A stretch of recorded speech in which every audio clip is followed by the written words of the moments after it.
Assalamualaikum warahmatullahi wabarakatuh. Salam sejahtera untuk para peserta semua. Selamat datang di pertemuan ke-9 dari materi manajemen rantai pasok. Topik kali ini adalah kita akan membahas mengenai kemitraan dalam manajemen rantai pasok. Nah, sasarannya adalah kita berharap bisa memahami konsep serta prinsip-prinsip dari kemitraan di dalam manajemen rantai pasok, sehingga kita bisa mendapatkan pengetahuan tentang strategi dan melakukan penghematan biaya juga. Ada beberapa buku acuan yang bisa Anda pelajari di dalam materi ini. Nah, konsep kemitraan itu bagaimana? Ya, satu, para mitra diharapkan bersedia melepaskan sebagian dari kebebasannya dalam posisi kekuasaannya demi kesempatan memperoleh keuntungan yang lebih besar. Dan di sini yang kedua adalah para mitra diharapkan bisa memberikan atau sharing secara sebanding baik investasi maupun keuntungannya. Kemudian para pemasok atau supplier perlu mengubah sikapnya dari sekedar mengusahakan kepuasan pembelinya menjadi lebih proaktif dalam memikirkan dan mengusahakan agar pembelinya lebih memiliki kemampuan bersaing melalui proyek bersama. Nah, di dalam konsep kemitraan ada perubahan sikap dari pembeli, ya, dari sekedar berusaha membeli dalam jumlah besar sehingga menekan biaya mereka menjadi lebih berpartisipasi dengan supplier dalam usaha lebih menguntungkan atau win-win di antara kedua belah pihak. Di sini tidak hanya investasi dan keuntungan yang dipikul bersama, namun ada juga biaya ekstra yang mungkin saja timbul dan jangan membebankan biaya tersebut kepada salah satu pihak. Konsep kemitraan ini harus ada mutual agreement, mutual kerjasama dengan anggota rantai jaringan yang lain, ya, sehingga meningkatkan kemampuan jaringan supply mereka secara keseluruhan. Ambil contoh misalnya sharing diskon antara prinsipal dengan rantai pasok atau supplier mereka, ya, itu bisa saja terjadi dan win-win solusi, ya. Definisi dari kemitraan itu dijelaskan di dalam bagian ini, ya, di mana ada mutual trust, ada keterbukaan, ada share risk seperti yang saya sampaikan sebelumnya, ada share reward, saling berbagi keuntungan yang bisa menghasilkan bisnis performance yang lebih besar yang bisa didapat dari umumnya dua perusahaan atau bahkan lebih dengan cara bekerja sama together dengan adanya kehadiran partnership ini. Pada materi selanjutnya kita akan membahas tentang apa aja sih semangat dari kemitraan di dalam manajemen rantai pasok, ya. Pertama adalah adanya the common goal, tujuan yang sama. Dari semua perusahaan ada common goal, yaitu dapat hidup dan berkembang all together. Mutual benefit, jadi saling menguntungkan, kemudian saling mempercaya, artinya trust dan punya itikat baik terhadap kemampuan dan capability masing-masing untuk memenuhi perjanjian misalnya, ya. Openness, bersifat terbuka, transparansi dalam hal saling mempercayai kalau ada kekurangan barang di dalam certain area mereka kasih feedback.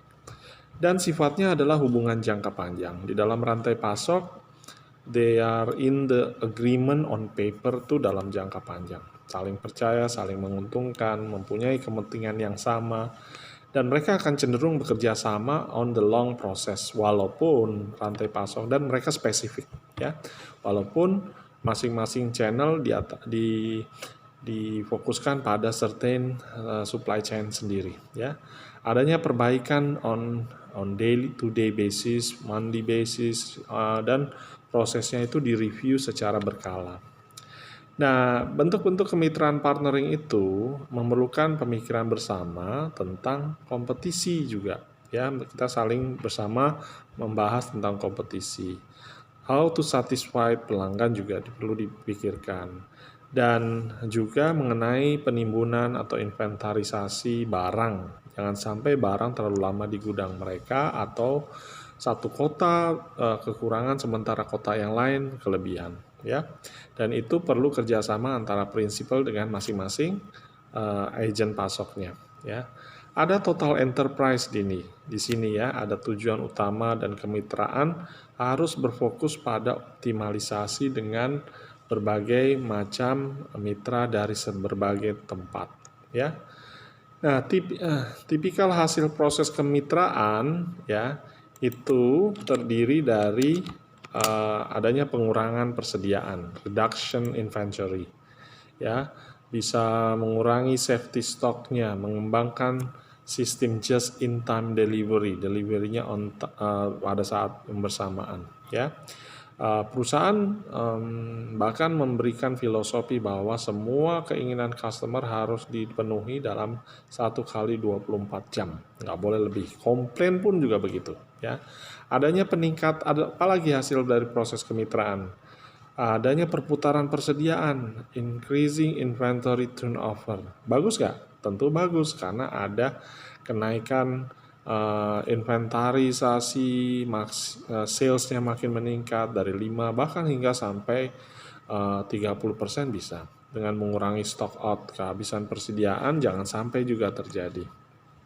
Apalagi perbaikan waktu peredaran, improving cycle time-nya ya. Dan ujung-ujungnya adalah kenaikan penjualan atau increase sales ya. Dengan bersama-sama meningkatkan sistem yang paling responsif terhadap keinginan pelanggan. Ada perbaikan keuntungan, profit improvement, pemberian diskon semakin berkurang misalnya. Pemborosan, biaya, desain dari proses yang digunakan juga akan menjadi lebih baik. Terus ada perbaikan hubungan dengan pelanggan atau disebut juga dengan customer relation improvement.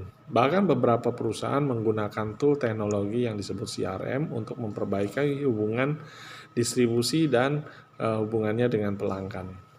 Apalagi akan meningkat dari pangsa pasarnya, improve market share, karena barangnya akan tersedia dengan diciptakannya sistem yang paling responsif terhadap keinginan pelanggan.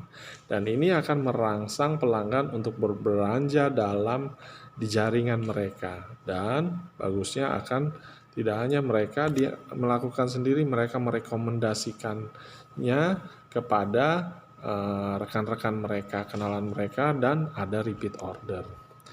Kemitraan dalam nilai neto seperti digambarkan pada halaman 16 itu ada jaringan yang disebut jaringan horizontal.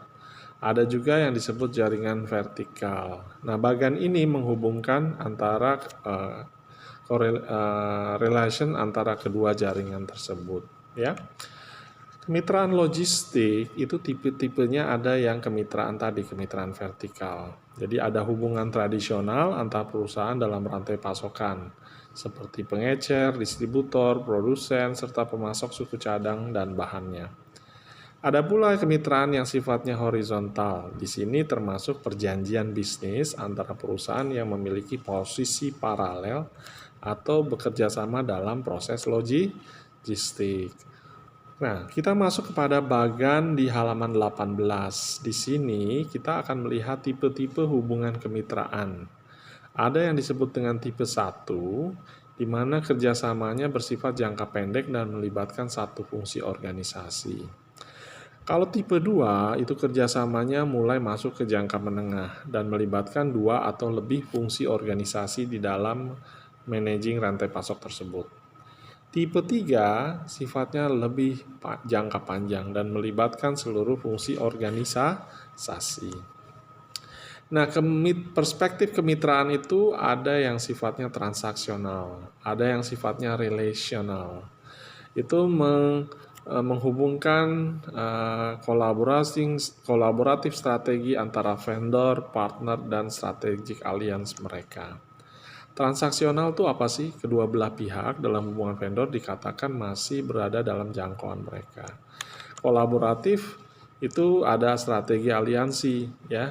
Nah, yang sifatnya strategik itu akan mewakili alternatif yang mungkin menyiratkan keterlibatan yang lebih besar daripada kemitraan ataupun aliansi strategis. Model kemitraan pada bagian 21 menghubungkan hubungan antara drivers, components, outcomes, dan facilitator, dan juga memberikan feedback secara cycle kepada setiap komponen tadi. Ya. Nah, pada halaman 22 itu akan menjelaskan detail dari model-model kemitraan. Drivers atau pengemudi merupakan alasan kuat kenapa orang perlu bermitra, kenapa perusahaan atau bisnis harus bermitra, yaitu mereka yakin akan menerima manfaat yang signifikan dari adanya bidang maupun hubungan bisnis tersebut. Fasilitator itu adalah model kemitraan di mana faktor lingkungan perusahaan yang mendukung pertumbuhan dan pengembangan kemitraan. Dengan demikian, mereka adalah faktor yang, jika ada, dapat membantu memastikan kesuksesan hubungan. Model-model penggunaan mitra tadi, kemitraan ini, itu bisa mengevaluasi potensi kemitraan baru juga. Menganalisa setiap kerjasama dan portfolio mereka masing-masing kekuatannya. Setiap manajemen rantai pasok itu memiliki strength dari kekuatan dari portfolionya masing-masing. Dengan adanya model kemitraan bisa mendiagnosa setiap kerjasama serta meninjau pengelolaan kerjasama. Nah, lingkup kolaborasi kemitraan dari company A dengan company B serta berbagai macam align ekspektasi itu Anda bisa lihat pada halaman 24 ya. Proses membentuk hubungan kemitraan logistik itu bisa Anda lihat pada halaman 25, di mana setiap perusahaan itu bisa melakukan pertama asesmen strategic performance dulu. Baru setelah itu melakukan implementasi serta perbaikan yang dilakukan secara berkala. Pelaksanaan dan perbaikan berkelanjutan dari supply chain value itu bisa dilihat pada bagan pada halaman 28. Mulai dari melakukan riset customer value, nilai customer, flow chartingnya, proses pengawasannya secara statistik dengan menggunakan data, activity based costing, biaya-biaya yang melibatkan aktivitas, serta benchmarking dengan para player atau kompetisi yang ada di dalam kategori bisnis, serta re-engineering proses di dalam perusahaan.